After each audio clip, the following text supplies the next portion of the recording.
Bismillahirrahmanirrahim. Assalamualaikum warahmatullahi wabarakatuh. Terima kasih kerana bersama kami dalam Bicara Naratif pada malam ini di saluran berita RTM dan juga di saluran TV1. Alhamdulillah, tidak kurang daripada 7 hari ataupun lebih daripada 7 hari saja lagi kita akan menyambut Hari Aidilfitri.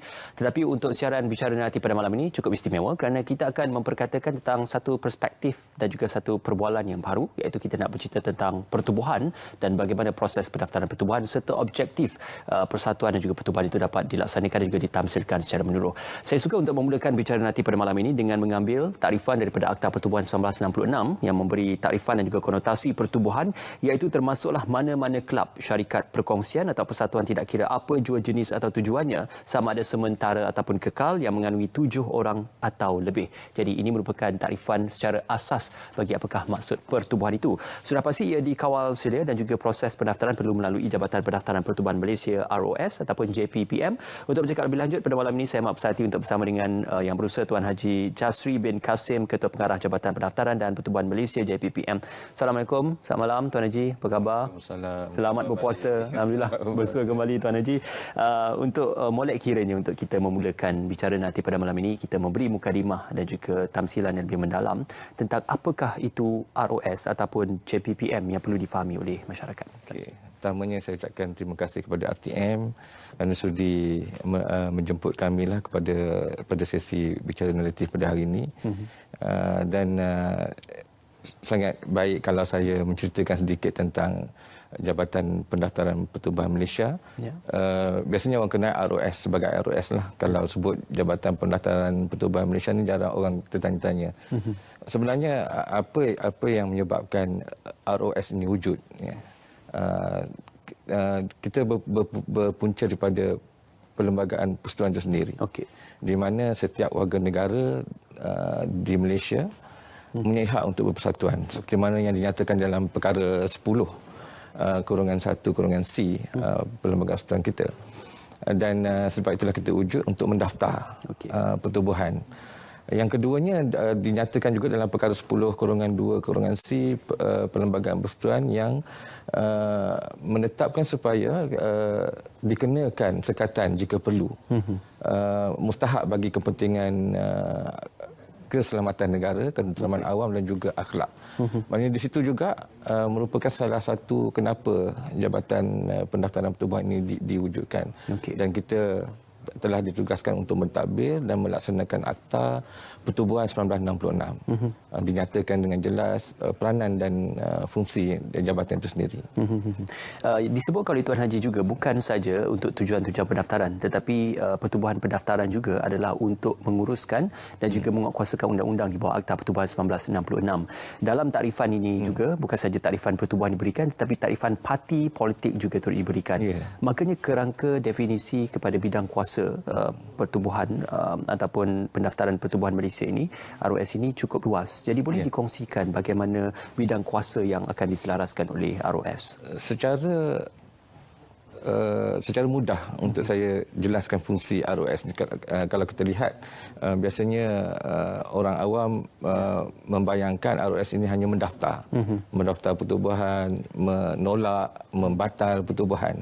Tetapi saya berikan 3 fungsi utama. Yang pertamanya dari segi pendaftaran itu sendiri, mana permohonan baru, pindaan kepada maklumat pertubuhan, kemudian tu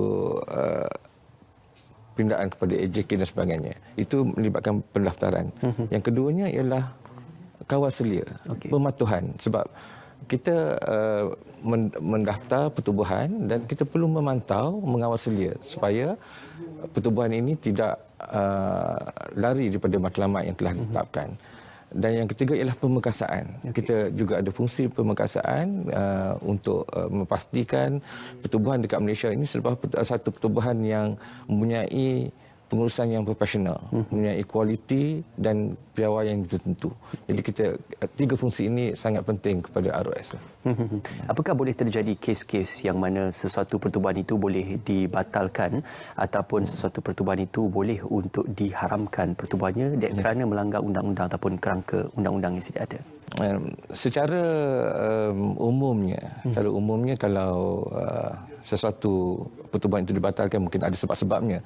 Antara yang paling banyak kita temui pertubuhan itu dia melanggar matlamat perwujudan pertubuhan tersebut pertama. Yang kedua, dia melanggar perlembagaan dia sendiri. Ini dia berlakulah mungkin salah guna kuasa di peringkat pemilihan sebagainya. Yang ketiganya, dia melanggar akta pertubuhan itu sendiri sebab setiap pertubuhan dia mempunyai tanggungjawab yang telah ditetapkan dalam akta kita. Dan ketiganya, yang keempatnya mungkin disebabkan oleh berlakunya pertikaian. Ini pun antara perkara yang sering berlaku, dan sekiranya ada pertikaian, ROS akan mengambil tindakan untuk membatalkan pertubuhan tersebut. Dalam Seksyen 7 Akta Pertubuhan 1996 ada disebutkan tentang pendaftaran dan penolakan pendaftaran oleh pendaftar. Adakah ini juga turut menyentuh tentang objektif pendaftaran dan juga tujuan pendaftaran sekiranya sesuatu pertubuhan ataupun sesuatu kelab dan juga persatuan itu melanggar objektif pertubuhan asalnya sendiri? Betul. Ini dinyatakan dalam Seksyen 7 itu, kalau misalnya satu pertubuhan itu dia menetapkan matlamatnya A, tapi dia buat B. So dia dianggap melanggar matlamat pertubuhan itu sendiri. Dan di peringkat kita juga, kita akan meneliti matlamat-matlamat yang telah ditetapkan oleh pertubuhan itu, sama ada ianya mempunyai orang kata unsur-unsur yang boleh mengancam keselamatan negara contohnya, ataupun mengganggu ketenteraman awam, ataupun objektifnya mungkin membawa budaya-budaya yang tak sesuai dengan negara kita. Jadi kita akan batalkan ataupun kita tolak permohonan itu. Dan ada juga setengahnya kita nampak tidak ada perkara yang ketara dari segi keselamatan dan sebagainya, tetapi mungkin dia bercanggah dengan dasar kita, dasar negara contohnya. Kalau pertubuhan itu katanya keahliannya dia melibatkan kanak-kanak umur 8 tahun hingga sekian tahun, tapi dalam kita merasakan kalau mereka melibatkan kanak-kanak dalam pertubuhan tersebut, kemungkinan pendaftar merasakan bahawa kemungkinan dia boleh menggugat ataupun menggugat kebajikan kanak-kanak itu sebab kanak-kanak ini di bawah akta kanak-kanak. Jadi kita bimbang kalau mereka terlibat dengan persatuan pertubuhan di peringkat kecil, mungkin mengganggu peranan mereka sebagai kanak-kanak lah. Itu yang kita pertimbangkan. Maknanya untuk menjadi ahli itu mesti memenuhi syarat-syarat legal age ataupun usia yang dibenarkan? Walaupun tidak dinyatakan dalam akta kita berapa limitasi umur, tetapi secara umumnya setiap pertubuhan ini akan keahliannya adalah mereka yang 18 tahun ke atas. Ada yang pertubuhan faedah bersama contohnya ditetapkan umur 16 tahun. Tapi penglibatan 16 tahun ini dia perlu mendapat concern ataupun kebenaran penjaga ataupun ibu bapa. Ini antara kita lihat kita lebih mengutamakan mereka yang dah di peringkat dewasa 18 tahun ke atas. Bercakap tentang tujuan ataupun objektif pertubuhan itu, saya ingin mengkorelasikan tentang mungkin ada beberapa isu yang turut dibangkitkan tentang ada pertubuhan NGO yang berselindung di nama NGO tetapi menjalankan kerja-kerja politik ataupun kerja-kerja tidak bersangkut paut dengan tujuan asal pertubuhan NGO itu sendiri. Jadi adakah itu dianggap sebagai menyalahi objektif dan tujuan asal pertubuhan NGO tersebut? Dia kalau sesuatu pertubuhan itu dia lebih matlamatnya kebajikan contohnya, walaupun kita kadang-kadang tu kita tahu bahawa pertubuhan itu merupakan mungkin salah satu platform yang digunakan oleh politik untuk memberi perkhidmatan contohnya. Tetapi kalau pertubuhan itu memang tugasnya untuk menjalankan aktiviti kebajikan contohnya, dia boleh meneruskan aktiviti tersebut, dia tidak dianggap menyalahi. Tetapi apabila dia sebuah pertubuhan kebajikan tetapi dia membawa elemen-elemen politik waktu dia melakukan aktiviti itu, kempen dan sebagainya, jadi itu dianggap menyalahi matlamat pertubuhan itu sendiri. Ini juga kita nak bercerita tentang proses bagi permohonan pendaftaran itu. Kebiasaannya mungkin berapa lama proses ataupun apakah antara prosedur-prosedur asas yang diperlukan untuk memastikan pertubuhan itu boleh didaftarkan ataupun layak untuk didaftarkan, dan siapa yang boleh memberikan kebenaran untuk pendaftaran tersebut? Dia mendaftar pertubuhan ni dia cukup mudah. Dia pertama syaratnya 7 orang. 7 orang yang mempunyai aktiviti matlamat yang sama. Mereka boleh mula mendaftar dan mereka perlu adakan mesyuarat, melantik AJK-nya. dan ada minit mesyuaratnya dan mereka boleh mendaftar dengan ROS melalui sistem e-Roses. Kita buat online sepenuhnya dan bayar fee RM30. Jadi mereka boleh memulakan aktiviti pertubuhan mereka. Cukup mudah dari segi prosesnya lah. Okey. Dan setiap ahlinya itu mestilah ahli yang wujud. Tidak boleh ahli yang direka, tidak boleh ahli yang tiada dalam kita kata pengkalan data dan sebagainya. Betul, Ini juga berkaitan tentang penolakan pendaftaran. Ada juga beberapa isu yang mungkin dibangkitkan. Banyak juga melibatkan parti-parti politik yang ingin didaftarkan. Apakah antara rasional di sebalik bagi memberikan kaedah pendaftaran ataupun pengesahan pendaftaran khususnya untuk parti-parti politik? Ya, sama ada pertubuhan biasa ataupun pertubuhan politik. Antara faktor-faktor yang kenapa kita tolak pendaftarannya, pertamanya dia tidak mematuhi aturan-aturan atau perlembagaan yang telah ditetapkan dalam jadual 1 Akta Pertubuhan 1966. Dari segi editorialnya contoh, berlaku mungkin rujukan-rujukan yang dibuat kepada setiap fasal dalam perlembagaan itu tidak selari contohnya. Yang keduanya dari segi matlamat, kita akan melihat matlamat yang telah ditetapkan oleh satu pertubuhan itu. Yang pertama, kita nak pastikan dia tidak memberi ancaman kepada keselamatan negara ataupun ketenteraman awam ataupun pertubuhan itu tidak membawa nilai-nilai yang bertentangan dengan budaya negara kita. Contohlah Persatuan Mak Rempit. Nama pun kita dah rasa macam seolah-olah kalau kita benarkan nama itu diluluskan, pertubuhan diluluskan, kemungkinan kita seolah-olah mengiktiraf pula aktiviti Mak Rempit. Dari moralnya dia tak membawa satu moral yang baik kepada budaya negara kita. Dan kita akan lihat matlamat-matlamatnya. Kalau misalnya kita ketara dia bertentangan dengan budaya kita, pasti kita akan tolak. Okey. Ada juga kes yang pernah berlaku Tuan Haji, apabila sesuatu pertubuhan itu dibatalkan ataupun diharamkan, membuka pula satu persatuan ataupun pertubuhan yang lain tetapi masih lagi membawa modus operandi yang sama. Mungkin dari segi pertubuhan-pertubuhan yang menjalankan aktiviti-aktiviti kutipan derma secara haram ataupun menjalankan dan juga menyebarkan fahaman-fahaman agama yang salah dalam kalangan masyarakat. Jadi apakah ini juga turut dikaji dan juga disiasat oleh pihak ROS sendiri?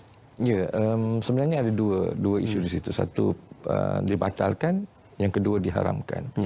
Biasanya diharamkan ini ialah kuasa di bawah Seksyen 5. Ini melibatkan kuasa menteri. Kita wartakan sesuatu pertubuhan itu. Kita haramkan di bawah kuasa menteri. Yang ini kalau kita lihat sebagai contoh, Parti Komunis Melaya pernah diharamkan. Ini di bawah Seksyen 5. Dan bersih juga diharamkan di bawah Seksyen 5 oleh Menteri Dalam Negeri pada ketika itu, atas sebab mereka ini ketara menggugat keselamatan negara, misalnya Parti Komunis Melaya contohnya. Dan juga bersih pada ketika itu keberadaannya seolah-olah mengancam ataupun mengganggu ketenteraman awam. So dia diharamkan. Bagi yang banyak pertubuhan-pertubuhan yang dibatalkan ni, biasanya pembatalan itu ada berlaku di peringkat ROS. Maknanya pertamanya mereka ini tidak lagi mematuhi peraturan-peraturan yang ditetap di bawah akta. Kita akan batalkan.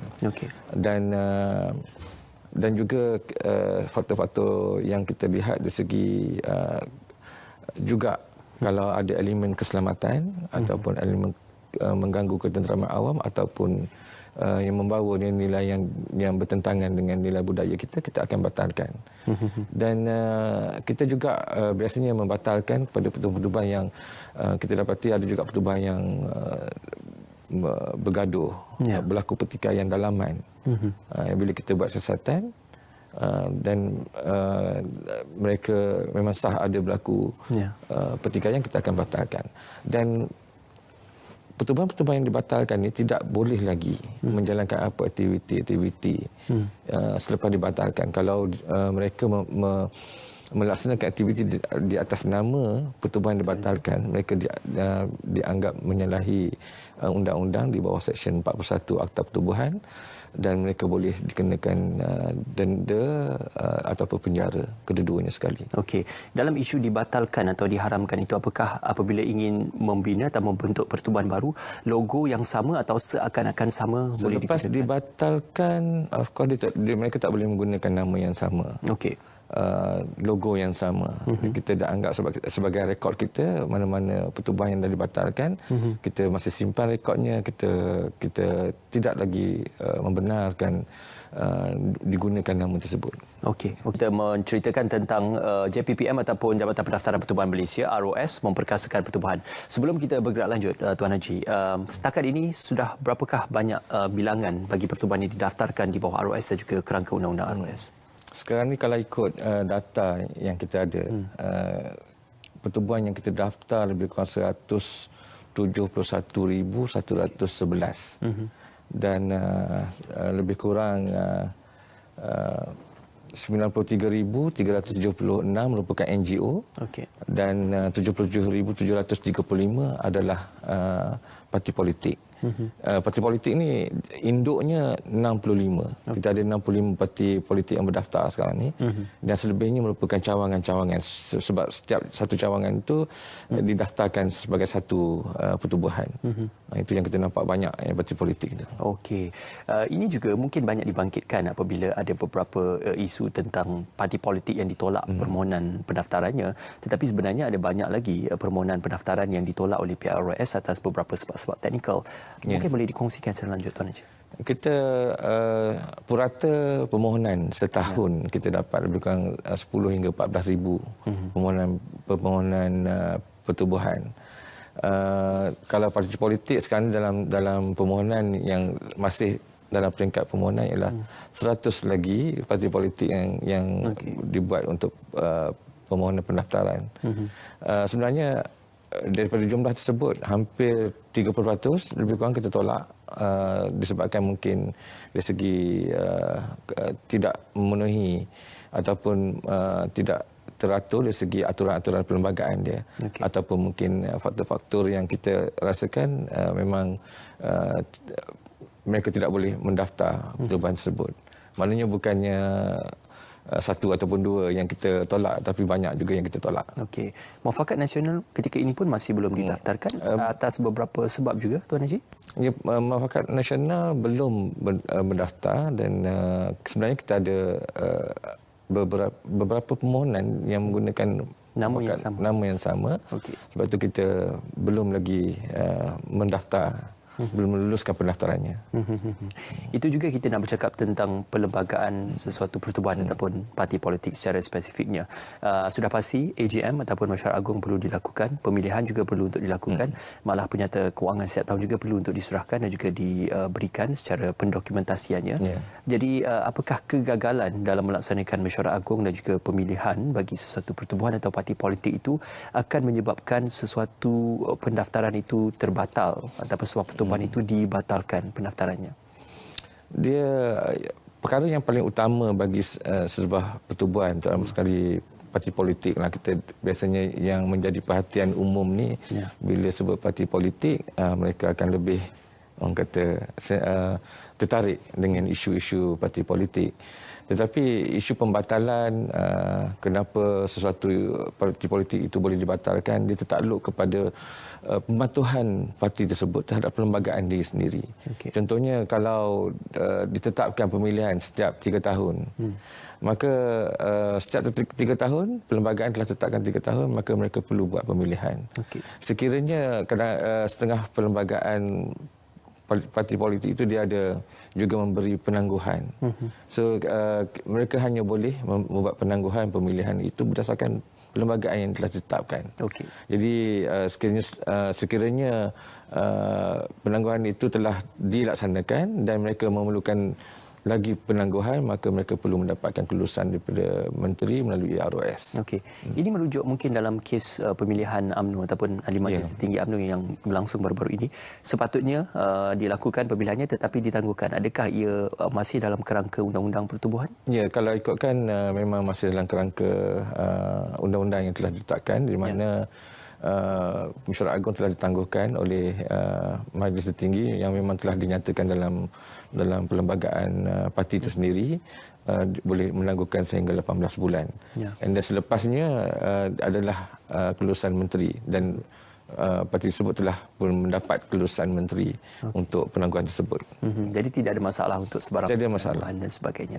Juga kita bercerita tentang memberikan penyata keuangan untuk mendapatkan aliran tunai ataupun aliran keuangan bagi sesebuah pertubuhan itu.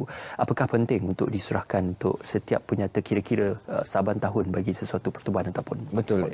Saya ambil kesempatan hari inilah untuk menyatakan bahawa kenapa sebenarnya perkara ini selain daripada dinyatakan sebagai perkara yang perlu dipatuhi oleh pertubuhan dalam akta itu sendiri, ROS sebagai agensi di bawah Kementerian Dalam Negeri, kita memainkan peranan terutama sekali untuk memastikan pertubuhan di negara kita ini tidak dijadikan platform kepada aktiviti yang negatif.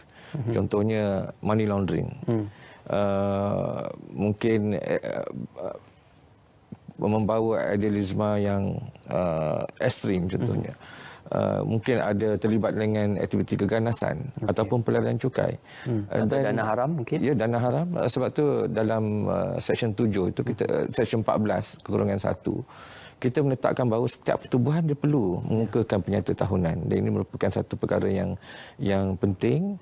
Dan pada tahun ini kita pun mulai bulan 5, mulai hari ini sebenarnya kita dah mula mengadakan task force untuk menyemak mana-mana pertubuhan yang tidak menghantar penyata tahunan. Kita akan keluarkan notis amaran supaya mereka mengemukakan dokumen-dokumen yang diperlukan. Ini antara perkara yang kita minta pertubuhan pastikan mematuhi peraturan tersebut, sebab kita nak pantau dari segi atas sebab keselamatan dan juga perkara-perkara yang mengelakkan perkara yang negatif. Kalau pemalsuan ataupun pengubahan dari segi penyata keuangan itu bukan sahaja menyalahi undang-undang pertubuhan, tetapi ada juga undang-undang lain yang akan turut tertakluk di bawah penyata keuangan ataupun aliran keuangan bagi sebuah pertubuhan itu juga, Tuan Haji? Dia tertakluk kepada laporan-laporan ataupun ada aduan-aduan contohnya. Sekiranya berlaku aktiviti penggubalan wang haram contohnya. Biasanya kita akan mendapat aduan daripada pihak-pihak tertentu ataupun dimaklumkan kepada kita oleh pihak-pihak berkuasa yang lain mengatakan satu pertubuhan itu ada menerima dana contohnya daripada luar, mungkin daripada kumpulan ekstremis di luar sebagainya, dan kita perlu menyemak dan memukakan penyata maklumat itu kepada pihak penguatkuasa yang lain untuk tujuan siasatan. Ini maknanya kita dari segi kenapa kita menyimpan rekod-rekod ini adalah bertujuan untuk memantau, dan kita akan bekerjasama dengan pihak penguatkuasa yang lain untuk pastikan tidak berlakunya elemen-elemen negatif dalam pertubuhan di negara kita. Selain daripada isu tentang menghantar dan juga memberikan submission kepada penyata keuangan dan juga penyata kira-kira itu, apakah krisis dalaman bagi sesebuah pertubuhan ataupun krisis perjawatan juga akan menyebabkan sesuatu pertubuhan itu dibatalkan pendaftarannya? Ya, kita pun banyak mendapat aduan, contohnya ketidakpuasan hati ahli-ahli persatuan ataupun jawatankuasa sendiri tentang tata cara pengurusan pertubuhan itu. Mungkin mereka tidak berpuas hati macam mana pemilihan dibuat. Dan berlaku juga di kalangan jawatankuasa itu bertelagah antara satu sama lain. Ini antara perkara yang biasa dalam pertubuhan juga.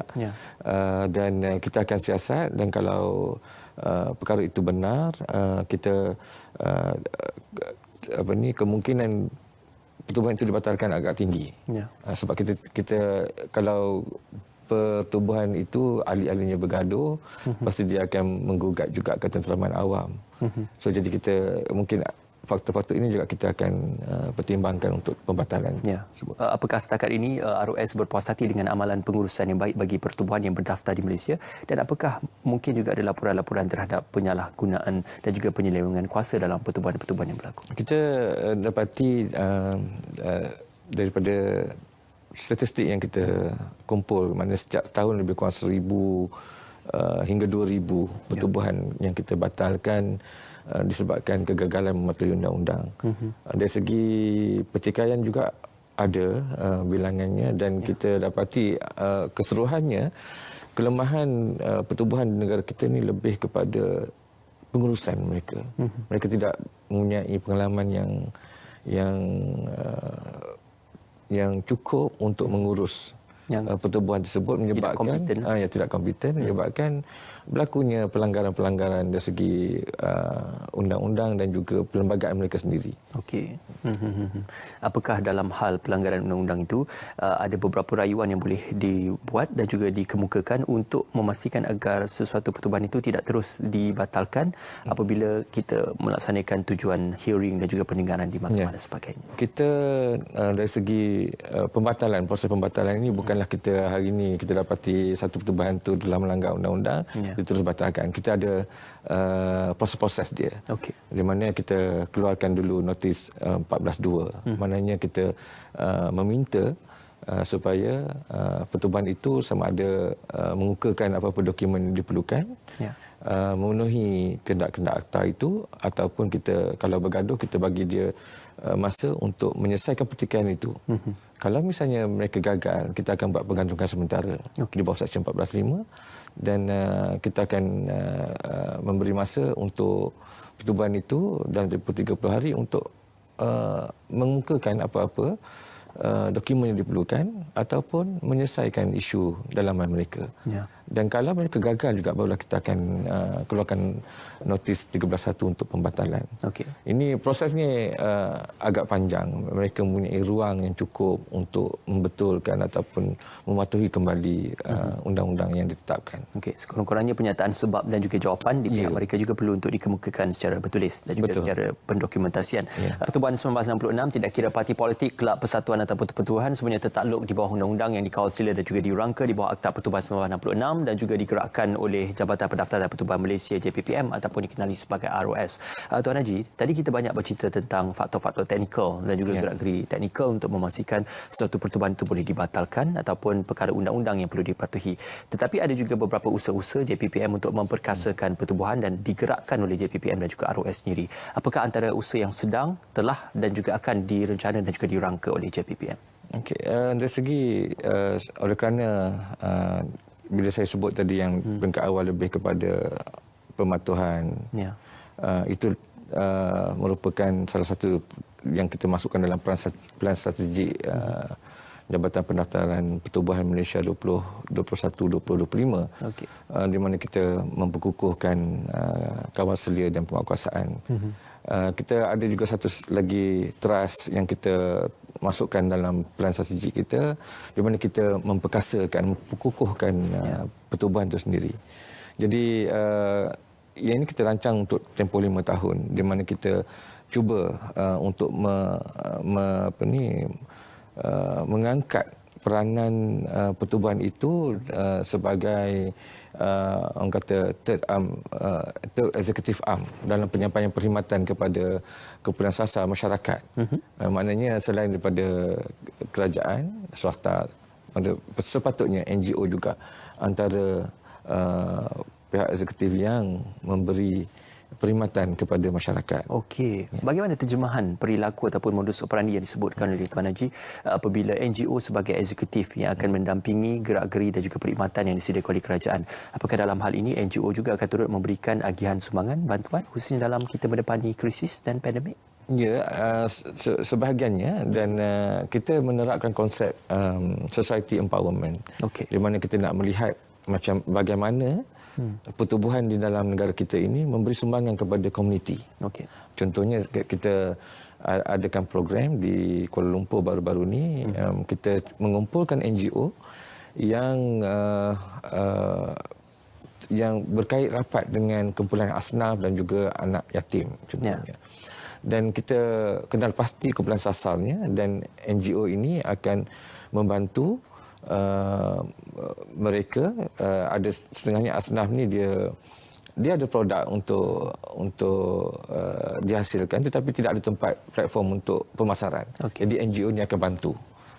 Maknanya kita juga libatkan juga jentera kerajaan yang mana mereka ini boleh menyalurkan bantuan kepada kumpulan asnaf. Dan mana NGO ini dia akan mengenal pasti kumpulan sasar dan dia akan menghubungkan antara kumpulan sasar dengan jentera kerajaan, dan NGO ini berperanan untuk membuat follow up kepada follow through kepada program-program yang telah diberikan kepada kumpulan sasar. Jadi maknanya kita biasanya jentera kerajaan dia hanya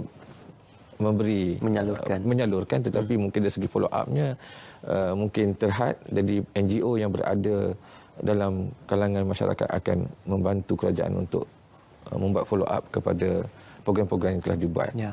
Makanya yang boleh digambarkan peranan NGO ini juga sebagai orang tengah dalam memperkasakan dan juga memperhebatkan lagi inisiatif dan juga gerak-geri serta gerak kerangka oleh kementerian dan juga jabatan kerajaan, Tuan Haji. Ya, betul. Sebab kadang-kadang tu kita tak nampak pada mulanya. Contohnya saya pergi ke Kedah dan saya berjumpa dengan Persatuan Teater Alustar. Kita nampak macam seolah-olah dia hanya membawa elemen seni. Tetapi bila dia persembahkan teater itu, kita nampak NGO yang saya temui ini dia boleh membawa isi hati masyarakat kepada dalam bentuk teater yang menyebabkan kita faham apa sebenarnya masalah yang dihadapi oleh masyarakat. Ini satu benda yang agak unik. Sedangkan kita tak nampak, kita anggap persatuan teater ini lebih kepada seni. Tetapi sebenarnya dia boleh membawa isi hati rakyat dalam bentuk seni.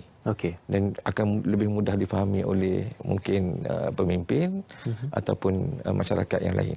Sumbangan dan juga gerak kerja itu banyak cara dan juga bervariasi caranya.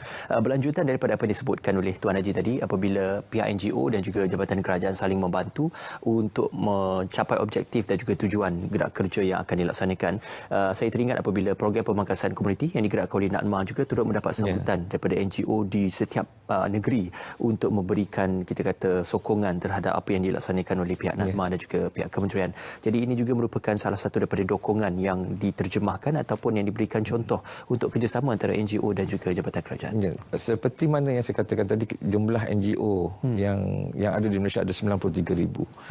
Yang kita nampak bergerak dengan NADMA, bergerak di bawah Kementerian Mengenal Wanita, bergerak di bawah kementerian-kementerian tertentu. Mereka mungkin lebih bergerak secara silo.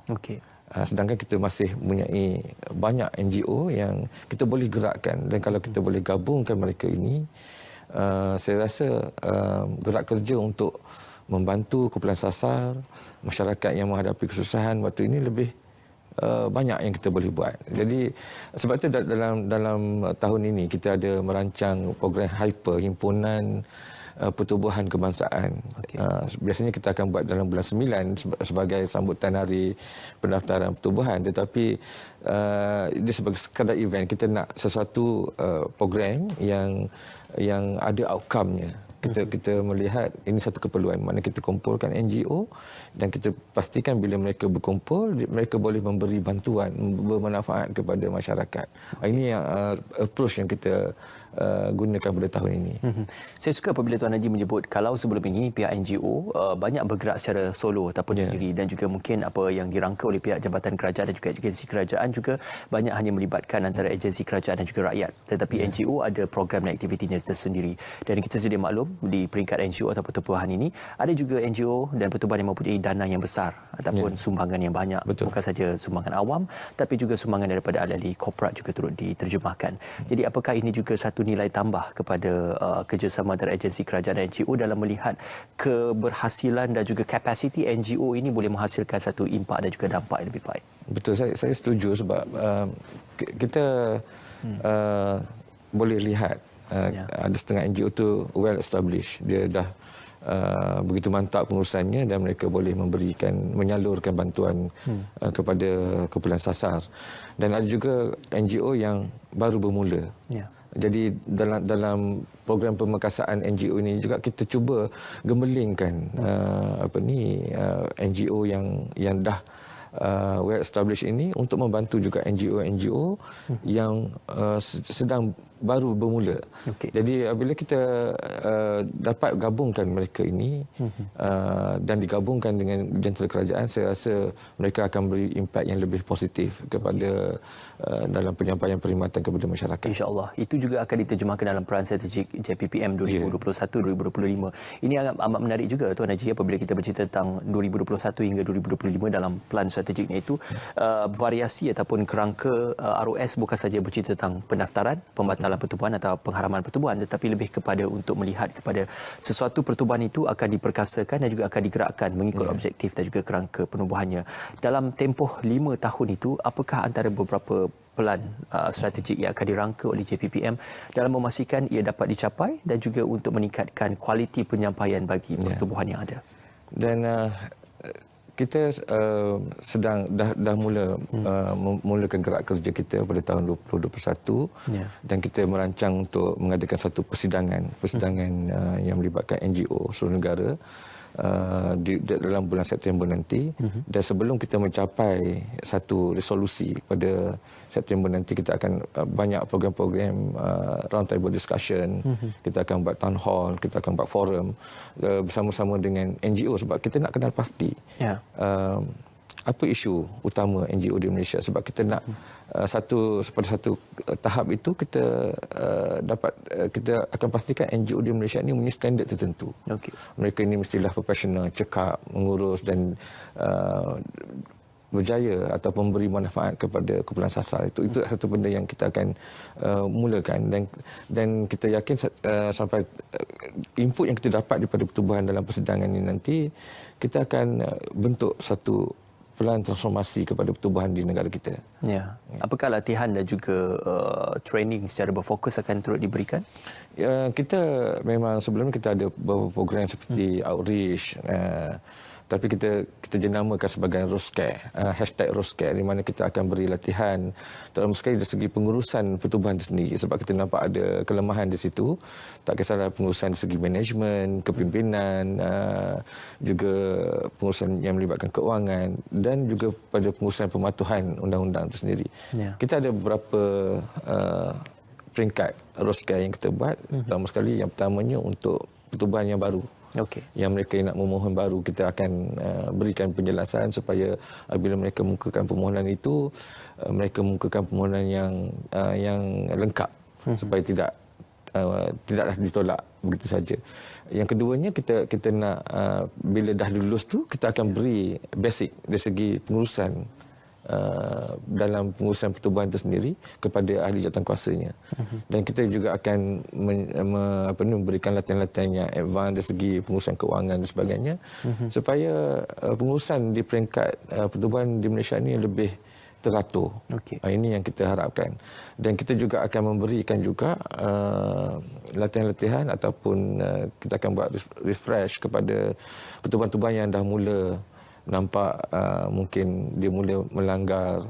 So kita akan beri macam peringatan dan kita akan panggil mereka untuk kembali memastikan pengurusan pertubuhan itu akan lebih teratur. Ini yang kita buat sepanjang 5 tahun ini. Kita akan hasil daripada itu, apa yang ingin saya kaitkan mungkin agak jauh, tetapi mungkin kita boleh katakan input yang dibawa dan juga kesan yang dibawa oleh pertubuhan ini boleh memungkinkan satu pertumbuhan sektor ekonomi yang lebih baik. Apabila struktur pertubuhan yang lebih baik, sumbangan pertubuhan dalam sektor sosioekonomi masyarakat lebih baik, malah keuntungan dan keberhasilan pertubuhan yang lebih baik melalui sistem penyampaian yang lebih teratur. Jadi apakah Tuan Haji melihat ini satu perkara dan juga perspektif untuk kita menilai dampaknya kepada negara dan juga sektor ekonomi negara juga? Betul, sebab kita lihat sebenarnya kalau ada elemen ekonomi ataupun orang kata kita nampak circle of ekonomi dalam pertubuhan itu sendiri. Kalau kita kumpul semua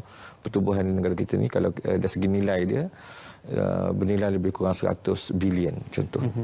Dari segi perbelanjaan lebih kurang dalam 16 bilion perbelanjaan dan pendapatan dalam 14 bilion. Kita nampak ada pergerakan ekonomi dalam kita punya aktiviti pertumbuhan dekat Malaysia ini berdasarkan kepada data penyata kewangan yang kita terima. Bila kita buat analisis melalui Roses tu, kita nampak ada elemen itu. Dan pastinya dengan aktiviti pertumbuhan ini kita apabila dia lebih cekap, saya rasa mungkin di peringkat perbelanjaan dan peringkat pendapatan itu akan lebih seimbang dan kita akan nampak dia akan memberi kesan kepada ekonomi dan juga masyarakat. Ini yang sebab tu kita rasa kita amat perlu pertumbuhan di Malaysia ini kita memiliki pengurusan yang baik. Dan mereka mestilah profesional dalam mengurus pertumbuhan itu sendiri. Ya, insya-Allah dalam tempoh 5 tahun itu mungkin kita akan melihat keberhasilan dan juga kebergantungan pertumbuhan itu dalam kita melihat dampaknya kepada industri ekonomi negara juga secara keseluruhannya. JPPM ataupun Jabatan Pendaftaran Pertubuhan Malaysia ataupun dikenali sebagai ROS ke arah memperkasakan pertubuhan.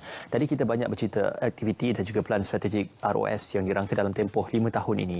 Selain daripada apa yang dilaksanakan dan juga digagaskan oleh pertubuhan, ada juga yang ingin bertanya, apakah pertubuhan ini boleh menjalankan sebarang bentuk aktiviti perniagaan malah untuk kutipan dana-dana awam yang mungkin akan diterjemahkan dalam pemberian sumbangan dan sebagainya, Tuan Haji? Okey, dalam akta kita tidak dinyatakan secara khusus sama ada pertubuhan itu boleh mengutip sumbangan sebagainya, tetapi dia tertakluk kepada perlembagaan pertubuhan itu sendiri sebab dalam aturan perlembagaan itu kita meletakkan dia mesti declare apa sumber pendapatan dinyatakan dalam perlembagaan pertubuhan itu sendiri secara jelas. Maknanya kalau misalnya kebiasaan sumber keuangannya ialah yuran ahli, sumbangan orang ramai, bila nyatakan begitu maknanya mereka boleh menerima sumbangan orang ramai dan juga beberapa aktiviti ekonomi contohnya. Itu bila dinyatakan secara begitu maknanya mereka boleh menjalankan aktiviti kutipan ataupun menjalankan aktiviti ekonomi.